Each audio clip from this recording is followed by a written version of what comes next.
that we're going to see, and you talk about this, the evolution, do you think there's going to be more of a positive step forward in trying to solve some of these problems within these? I mean, these race relations that have somehow seemed to divide more over the last 8 years. But yet they say we have President Trump that we're not going to be more divided, which I think that's a false narrative, that we're actually going to be more unified now with a president. You know, I've gotten a chance to talk to Donald Trump, President Donald Trump. A few times. Yeah, and that's why I keep, I mean no disrespect, I keep calling him Donald Trump because during the campaign. I do Mr. President. I can't get out that's of what Mr. he was, President. and so every day, or every Trump. time I saw him or talked to him, it was, Mr. Trump. Mr. Trump Donald. It wasn't President, but one of the things I had said was, I think the next president, one of the first things they should do in the first 100 days is deliver a Gettysburg-type address to help this nation begin to heal. That's what Abraham Lincoln did after the Civil War, right? Very difficult time in this country. And I think he's done that, because if you notice his inaugural speech, it almost brought tears in my eyes to listen to that speech. And it kind of mirrored his convention speech.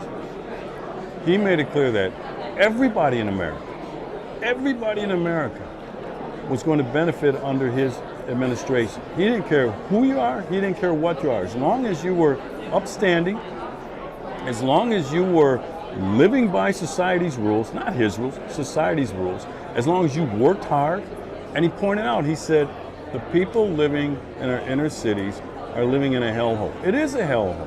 He wasn't afraid to say that. Basically what he's saying is, and he said this, you deserve a better way of life. So one of the other things that he did was he talked throughout the whole campaign. That's what drew me to him, really, was his clear vision. But he always talked positively about the important role of law enforcement, support for law enforcement officers. And he continues to this day. He said it last week in a speech that he delivered. He continues with that message of support for law enforcement, because President Trump understands the difficult dynamic that law enforcement is. We deal in an environment of uncertainty. He also understands that things can sometimes go terribly wrong, but he also understands that the people living in these crime-ridden areas deserve a safe community. Who provides that? We do.